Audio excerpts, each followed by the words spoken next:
After adding on for 500, we pick up 8-5 suited on the button. Onto the gun limps in. I don't see it until I'm already in the process of grabbing raising chips. I'm not going to change my plan of attack now, except I raised to 40 instead of 30. Usually, if there's just one limper, I pretty much ignore the limp and play my normal range or just a slightly tighter one. Since in this hand, a player limps from onto the gun, a spot where people sometimes limp monster hands, I could have reasonably folded or potentially limped in on the button too. The big blind calls. He's the only person at the table that I don't recognize. He's in town for an accounting convention. Onto the gun calls. We're going 3 ways to the flop in position. The dealer puts out King, Queen, 10, all hearts. We flop a flush in a multi-way pot. Checks to us. We don't want any more hearts coming out, otherwise our monster will turn into a hand with very little value. This board is also one in which a recreational player can easily overestimate the strength of a particular holding, like top pair. In this instance, top pair is drawing nearly dead against us. I bet 100 for value and protection. No one will be folding the ace or jack of hearts for that amount. I expect to get some calls by 2 pair hands and straights as well. Sets from my opponents will be very unlikely with 3 Broadway cards out there, since one player limped in and neither player 3-bet me pre-flop. Big blind calls 100. He's the person that I was interested in playing a big pot with the most. Onto the gun folds. It's down to heads up. I'm rooting for blanks.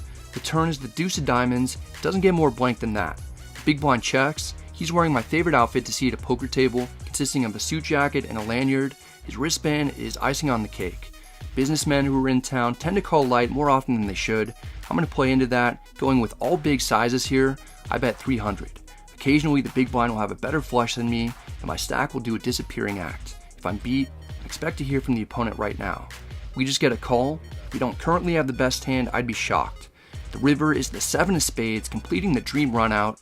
The big blind checks himself, but that doesn't preclude him from wrecking himself. We've got 1,085 total. With our sizing throughout the hand, we've set ourselves up well for a jam that's a little more than the pot. We're going for it.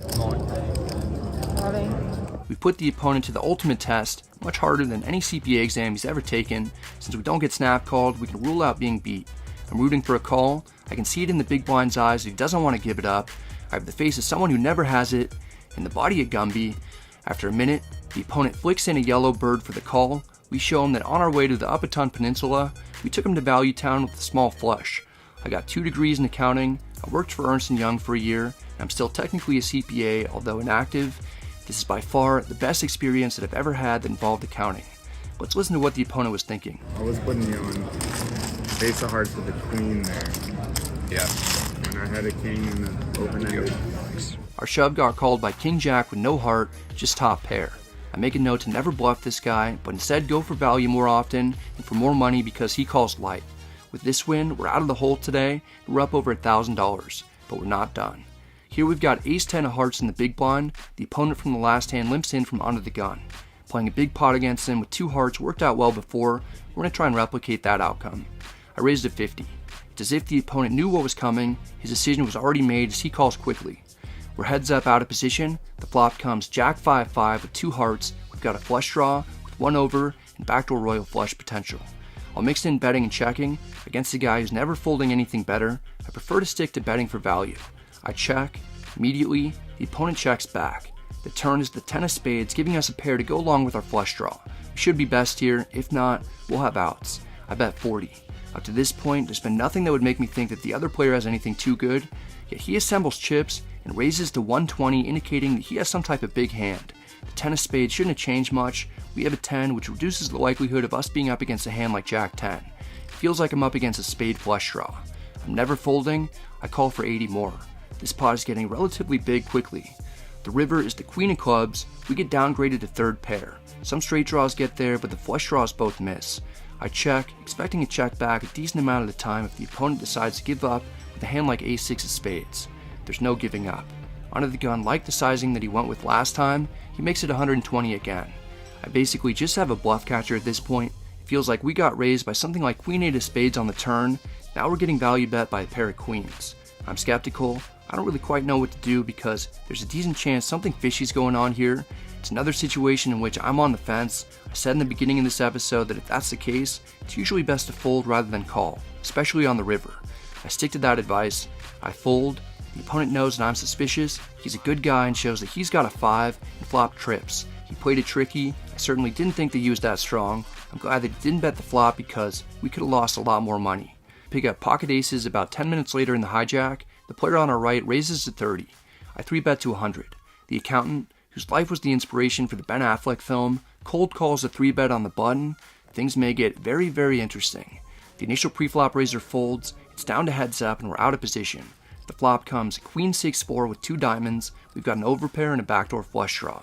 What we learned about our opponent in the 8-5 suited hand is that he calls large amounts without all that strong of hands. He's someone that I've categorized in my head to never bluff ever, under any circumstances, ever. The way we beat this guy is by betting larger amounts and for thinner value.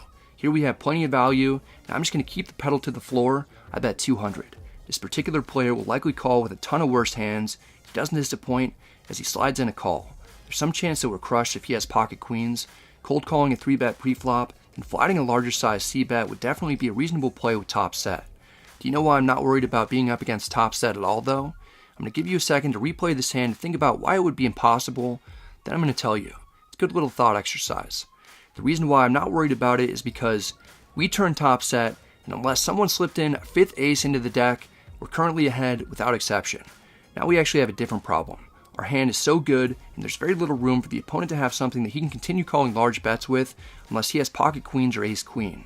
I bet 200 again to possibly induce a bluff or make it look like I'm concerned about the ace coming out. The opponent is getting over 4-1 on a call. He's not going to want to fold whatever he may have, though he's likely drawing dead. Note that if I didn't have the ace of diamonds in my hand, I'd be way more inclined to bet a larger amount because normally, with the opponent's line, it'd be probable that he has some sort of flush draw that we'd have to protect against. Given that he cold called a 3-bet, and we do have the ace of diamonds, there's very little chance that we're up against 2 diamonds. The button calls 200 again, and has 1280 behind. It may be tough to get all of it, but that's my goal.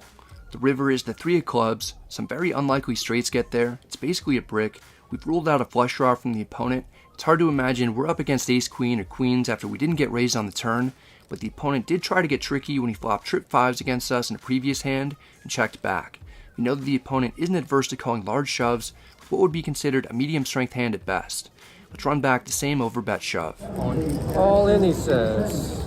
There's no snap call like I would have expected to get from pocket queens or ace-queen.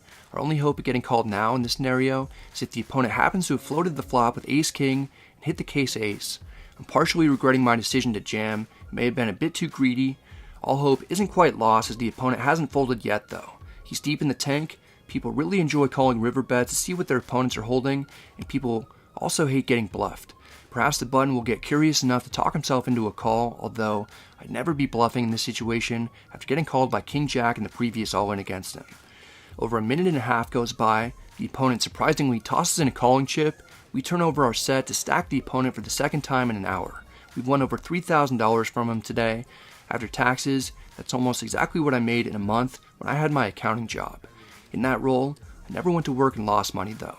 Today has been a great day. We're currently winning over $2,500. The accountant would later say that he made a light call with pocket kings. I put a tick mark next to his name in my Excel spreadsheet to emphasize once more the fact that I should never bluff him. We're still up 4 figures. It's time to book the win.